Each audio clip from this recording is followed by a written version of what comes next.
I promise that this 300th video will involve 0 attempts at rapping. But I would like to jump back to another one of this channel's neglected traditions and try to talk about some good news for once. Today, I would like to celebrate the world's victory over OPEC, the Organization of Petroleum Exporting Countries. Fear is really important to U.S. politics and media. Public opinion has always been obsessed with bad guys that are coming to get us. Some of these threats are manufactured fantasy, like today's Iran obsession, and some of them are very, very real, like the threat to U.S. leadership that China will pose in a few decades' time. When I was a kid, the two main threats were communist domination by the Soviet Union and capitalist domination by Japan. Seriously, that's something we were worried about in the 1980s. Japan was supposedly scary. When each of these threats faded away, we didn't celebrate, though. That's because U.S. economics and politics are too rooted in the fear that fuels the military-industrial complex. So we never celebrated the end of the Cold War or the end of the much less serious threat from Japan. And that's also why we're not celebrating the world's victory over OPEC and the new era of petroleum security. But we should celebrate it. It's a big deal. I last covered OPEC about a year ago when they first agreed to restrict prices to deal with the plummeting price of oil. And I have to apologize. I got the main story right, but I got the details wrong. I argued that there was no way that OPEC would be able to stick to the quotas that they had set back in November of 2016. I was wrong about that. This has a lot to do with Libya and Venezuela's inability to keep their production numbers up in the face of war in Libya and mismanagement in Venezuela. And it also has a lot to do with Saudi Arabia's outright panic about the price. But I was wrong. OPEC did a much better job of restricting supply from their countries than I had expected. Well done, OPEC. It hasn't made any real difference. I got the details wrong, but I got the main story right. OPEC has lost its pricing power.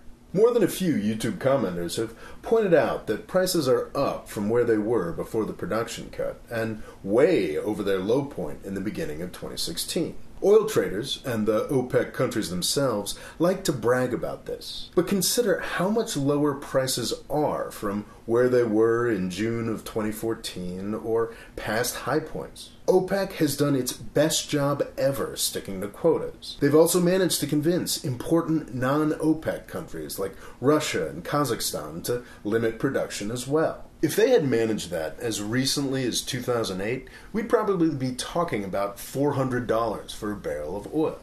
But this extraordinary, unprecedented effort by OPEC has barely managed to move the needle. And the small change in price that OPEC's moves have made have convinced U.S. shale producers to pick up the slack. This month, the U.S. rig count is up to 747, up from just 510 a year ago. OPEC's heroic efforts to prop up the price have mostly just functioned to give market share to U.S. producers. OPEC's power has been broken. This had one sad result this month. The Trump administration knew it could recognize Jerusalem as Israel's capital with no real consequences. OPEC first came to prominence in the 1970s when it chose to punish the U.S. for its support of Israel. OPEC clearly no longer has that sort of power. This particular result may be lamentable, but the end of OPEC power is a good thing, and not just because it means a freer hand for developed countries like the United States. Every single non-Petro-State suffers in a world where a cartel like OPEC holds power, and that includes a lot more developing countries than it does developed ones. Back in the 1980s, almost every country in Latin America experienced a lost decade due to runaway debt.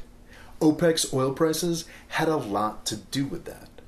A world that is free of OPEC's power is a world with one less obstacle to economic development. And that is a very, very good thing. Whew! 300 videos.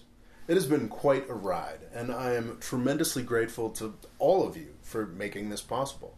To mark this occasion, I'd like to take another step towards sustainability And to do that, I'm introducing a new tier on my Patreon crowdfunding page. This tier is called Producer, and it's meant to honor one particularly generous patron, Mark Bowler, and also to hopefully encourage other people to join Mark in funding the channel at this level. Every video that I charge for through the Patreon platform will now include a credit to Mark and any other producers that might sign up, and also an acknowledgement of a selection, a rotating acknowledgement of other patrons that have supported this channel.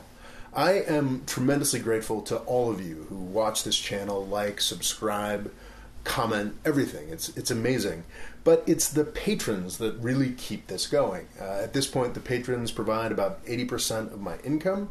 So I wanted to change things up a bit and acknowledge them a little more fully. I hope this accomplishes that. Thanks for watching. Please subscribe, and I would be super grateful if you'd consider checking out my crowdfunding thing on Patreon. Thanks.